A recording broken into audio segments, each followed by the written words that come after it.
So, David, Shall I get him out of the fridge? please. All right, I'll get the trolley. Oh dear. Oh. He's a little stiff, but I'll get him in the chair. Okay, great. Just Well, give us 5 minutes, we'll warm him up. how about we just warm him up, and while we're doing that, Okay, not with your breath. Okay, Look, he's coming loose. Okay, great. David Bright, next. You're listening to I Spy, the embarrassing legal case of Australian intelligence. My lord, I believe that Mr. Callan and Ms. Stevenson should be set free for services to the nation. The information they have been putting across has been nothing but warranted, and I think the case against them is spurious. I agree. Can we go?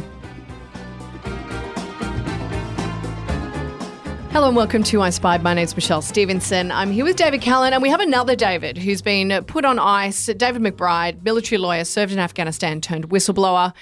I'm so happy that he didn't escape from the fridge. Oh, mate, I got to tell you, he's freaked a lot of people out here at Diamantina Media when they open the fridge to get the lunch, and there he is waving back at them. But very handy when you had people over and you needed to get a couple of beers out of the fridge. Exactly. He was just handing them out. You did pass the mountain training segment of the SAS UK, the British SAS training or selection criteria, so you're quite used to cold temperatures, is that right? Well, you got pretty warm there because you're carrying that bloody pack on your back. Up, down, yeah. So, but I am used to that English weather a little bit. Yeah. So we touched on in last week's ep, we touched on all of the stuff around kind of how you got here and what transpired and the information, and you saw the patterns and you kind of took it out and how hard it was for you to do that, and then the Brereton report. But now we've got the trial happening. How are you feeling? Because clearly it feels like they're still moving forward with it. What's the communication around this? Because we've got a different government in now.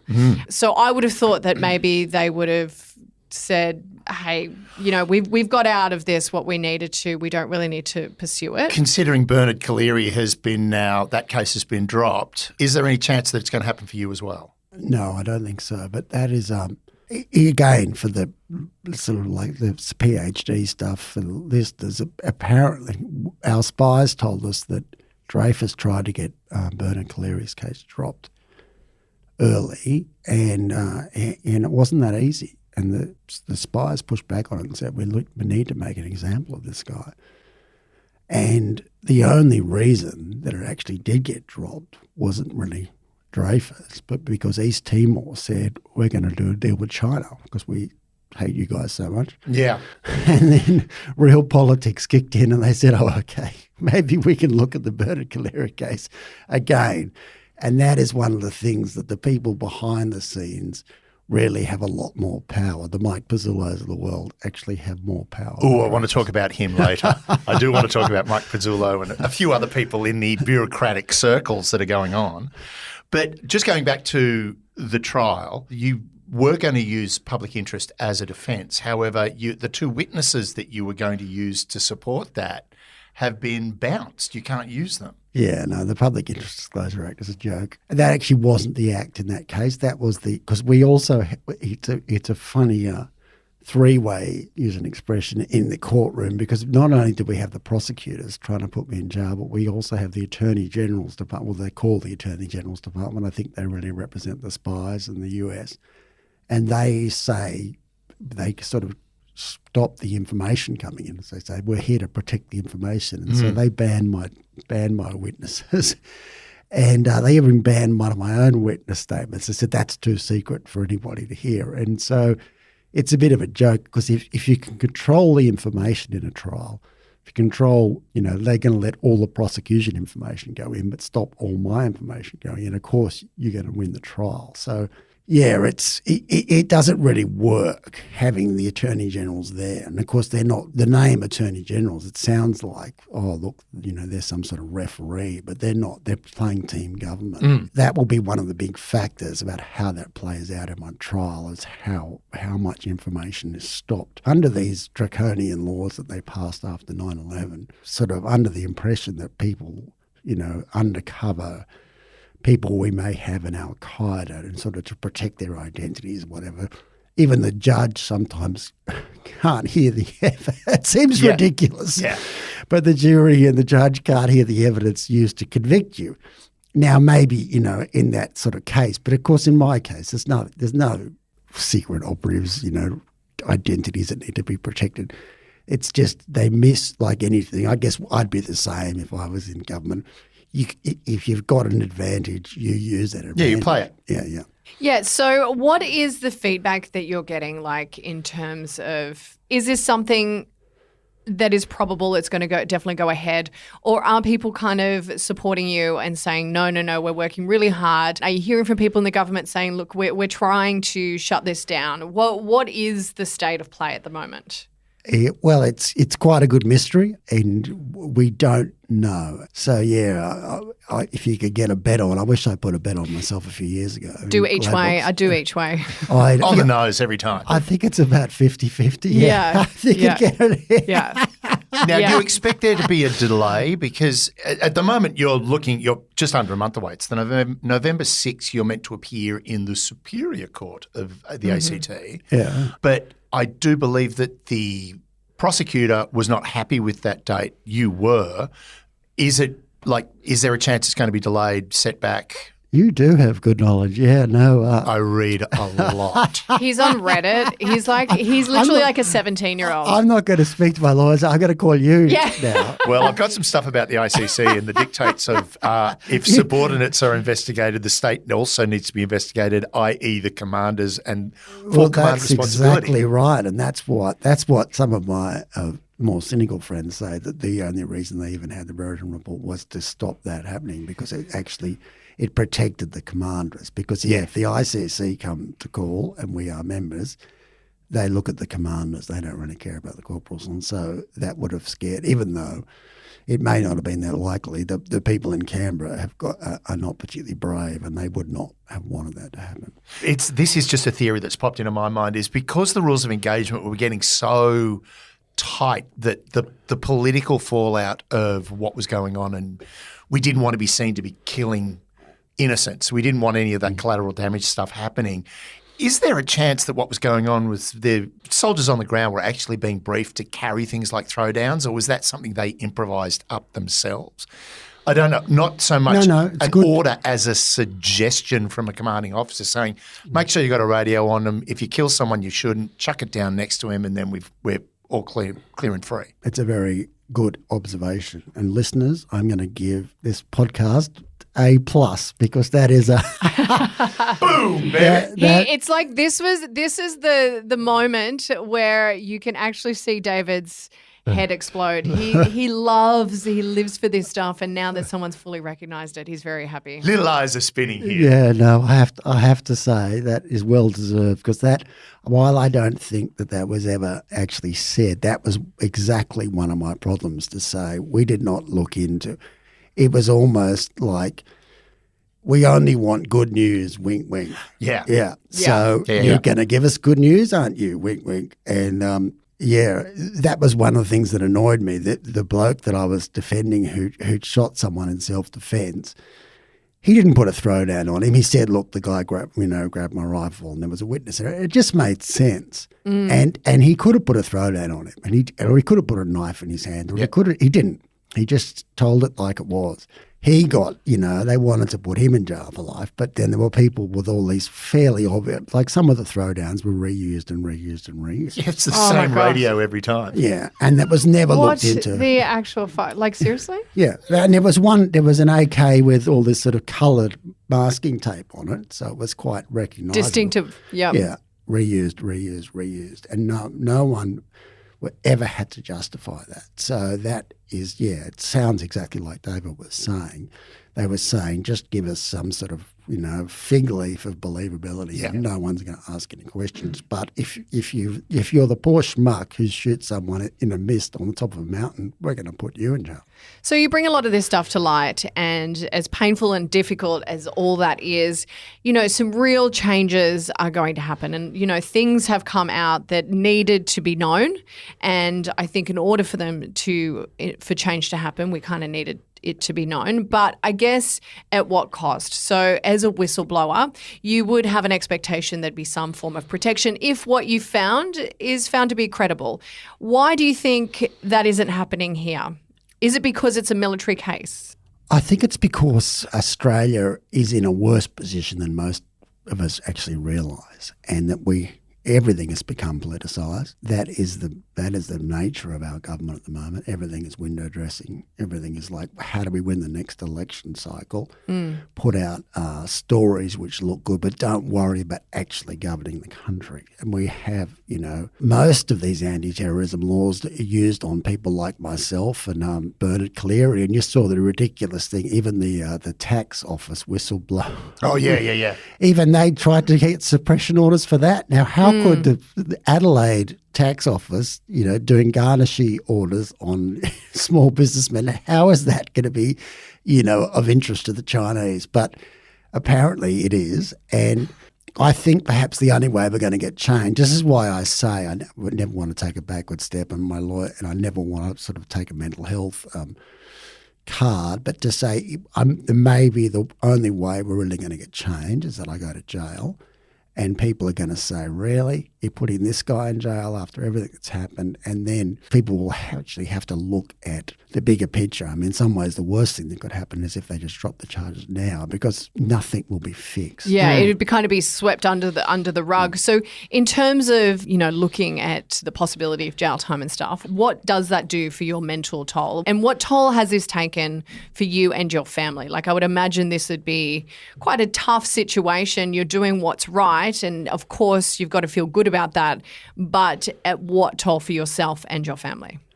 Look, it's been hard, and I can't overly complain because this is like the battle I've always wanted. I grew up watching war movies as a kid, and I always wanted to be involved in something bigger than myself. There was also the story of your father and the exposure of thalidomide, which is like, I love those chapters in the book, by the way. They're fascinating. Yeah, I'm glad you. It's good to hear that. Again, it's really, I say that genuinely because you're the first civilian to have read it, and he's the perfect civilian. He's like the perfect one. And so that's great, but it's and it is quite an interesting interplay between the two of us. But it is hard. I've got 2 teenage kids, and it's going to be very hard for them. Mm-hmm. Jail is not particularly, no matter how much bravado you have outside the court. Obviously, it's a bit different in the court or in the jail cell. And I'm almost 60 years old, so if I get a decent whack, I'm going to come out an old man. Yeah. So I can't say. Look, I'm to be honest, I'm not going to go skipping into jail, but it is what I believe is right. I mean, one of the hard things is just making sure that your story is told properly in the court case. As long as it is, I will go and at least with my head held up high because I want to get change in this country. And the good news is I think most people in Australia probably support me. And those who know about the case anyway. And I really hope that we can get change. And as I said, jail might be the way to do it, to say, look, this is me, this is the truth. You can put me in jail if you want, but I'm not going to back down on it. We need to fix this kind of window dressing, phony PR style of government and replace it with a real government as soon as we can. Yeah, and I think that's kind of one of the things that I'm finding difficult to comprehend is how someone who comes out and does what is right and has been proven to be supported once they've done investigations and so forth, and yet, that isn't enough to protect you. That isn't enough to kind of keep you out of jail. And we wonder why in this country it's so difficult for whistleblowers and people to come forward. Yeah, no, it's a good test case, and the idea that the government can put you in jail for calling out government crime, I mean, that's got to be wrong. But if people don't stand up now, 10, 20 years' time, that will be the law, and you would just have to play along with the government, whatever it says, and we need the High Court to rule on it, to say, look, there are limits. You just can't put people in jail because they dissent with what the government wants to do. Well, there's an interesting – I mean, for me, when you look at the Department of Defence, there's a really interesting article that I read basically with Peter Costello saying one of the most difficult things for him as a treasurer for 11 years was dealing with defence because everybody's got their own patch. Nobody really tells you where the money's going. There is an idea that defence is quite a corrupt department because of the amount of money that goes into it, and a lot of it's untraceable. But how much of the problem with defence is like symptomatic of the lack of responsibility and accountability that the political class is now showing? There's so much, like we had a Prime Minister that turned around and said in the middle of the worst bushfires we'd had in like half a century, I don't hold a hose. It's not my job to worry about this. It is your job. How much of that is now, if your political masters are saying it's not my problem, don't blame me, how much of that is leaching into departments like Defence, Home Affairs with Mike Pezzullo, where they basically say, I don't need to be held accountable. And if you do hold me accountable, you're the one that's going to fall in the hole. Yeah, it's about 90%. I mean, that is exactly right. And that's why I have sympathy for the soldiers, even the ones that put throwdowns, because you'd say, well, when you take away the emotion, and we kill people in wars, and we are allowed to, in fact. In fact, we're even allowed to kill civilians in certain circumstances, which we don't talk about. But if it's a Taliban guy riding a motorbike with his wife on the back, you can get permission to kill the wife as well, knowing collateral damage. Yeah. Collateral damage. But so the idea that we don't kill people is overrated. We do. And so the guy that places a throwdown, bad as it is, he is no worse than probably a lot better than someone who buys a jet knowing that it doesn't really do the job very well, but because they're getting a kickback, or a minister who carries out some sort of flim-flam policy, knowing it'll make him more popular, but knowing that it's not actually good for the long-term interests of Australia. I mean, they were just the soldiers, the fish rots from the head down, as I say, and they were really doing what the people in the suits were doing as well. It's not necessarily as easy to sell to the electorate because it's not about killing people, but lies are the touchstone of the Defence Department. It is a department based on lies, everything, and you're right, because there's so much money. I mean, people get kickbacks. If you buy submarines for whatever, 100 billion, someone is getting a kickback. Yeah.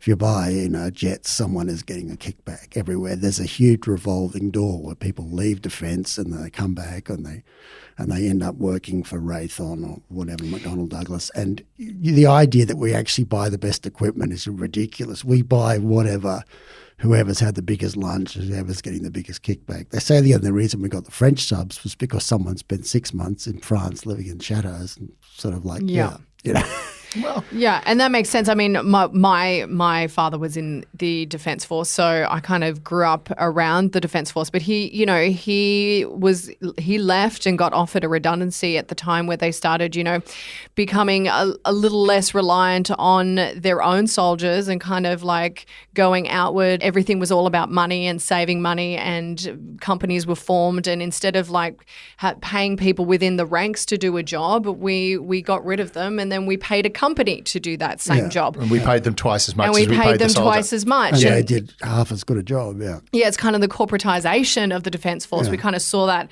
happen through the 80s and 90s quite significantly. What do you think it is that we need to do? Like how can we get the Defence Force back on track? How can we save face and, get back to what it was we were good at? Yeah, it's a great question. And that's ultimately, I still love the Defence Force. I love the ideas about it. And I would like to go back as a consultant and to try to fix those problems, because it can be fixed. It won't be easy. And I think that's one of the reasons why, as I said, I don't want to drop the charges, because we do need, we do need some pretty drastic action. And one of the first things we need to fix is that you don't get promoted either in defence or when you're actually the chief of the Defence Force just by saying yes, Minister, yes, whatever you want. Yeah. And that we have some sort of better system where people can say, look, no, that's not actually in the interests of Australia or whatever. That's illegal. And not get punished for doing that. And you're right, we have to start looking at the purchasing and the privatisation of various different things. And Australia will benefit. It's worth doing. And you're right, it breaks my heart that the people like your father and other good people who got sick of that. I know a lot of people who, again, really good officers who had the right stuff basically, but who just got sick of the fact that it was becoming a sort of a pantomime of a department where we just, whatever political flavour of the month or whatever was going became, and you're not meant to care. And why would you care? People do care. it waters down to the self-respect of a nation if you have a rubbish defence force and everybody knows it's rubbish, but everybody's like, oh, it's good enough for government work, whatever. That destroys a nation. You know, we're only as good. I think it's right that Australians are very proud of the Defence Force. I think it's because I think something about it is it epitomises your national soul and psyche, but it needs to be looked after. And if it becomes a joke, the nation becomes a joke. Yeah, I agree. Like my father was like, he entered into military when he was 17. You know, he took a redundancy. He was a flight lieutenant. Like it was his passion, and something really drove him to leave. I have a brother who's ex-army. Same sort of effect. By the end of his career, he was just so disillusioned with the politics within the department. It's something you brought up in the book as well, the chinless wonders in the British Army, how the officers are only around for 5 years, whereas in Australia they stick around for a lifetime career. And because of that, you're always covering your ass to maintain your career, where in England the officers are generally going to go out and work in the corporate sphere or go back to the family manor and wind up in the House of Lords. But because of that, they keep their asses clean because they can't afford any problems. Yeah, it's actually it's a flip side of what you'd imagine. The Australians look down on the chinless wonders, but they would never dud their soldiers from the council estates or whatever, you know, so they could get ahead of. They just laugh at you and like as if I'm going to do that, you know. They take their. They might be funny looking and not very good at running with packs on their back, but they take their responsibilities about standing up when the shit hits the fan. They take that very seriously, and you're right because they don't have a 40-year career to worry about. As you said, they're going to go back to their manor, so they couldn't care less about the next promotion in order to put someone else down. Right. So, look, I think we have to kind of wrap it up. But, David, it was so great to have you. Highly recommend. Thanks, Michelle. It's really nice of you to say so. God, no, it's all right. He's never heard that in the 3 years. But the book, The Nature of Honour, highly recommend. When's it coming out? At the moment, 14 November, but you can pre-order it online, and I'd be very grateful for anybody to pre-order it. Yes, everyone can pre-order it. The Nature of Honour. Check it out. David McBride, very good. And also we'll keep a close eye on the trial and what's happening, and hopefully it'll be something good. But it would be great to touch base with you again at some point. I can do a Zoom link from inside. Not a problem. I know. Yeah, exactly. You're a man on the inside. You'll be the man on the inside. It's a totally new podcast. Yeah. It'll be all about what's going on around you. It could be interesting, you know. Well, anyway, thank you so much for having me. Thank you for coming in. Thank you.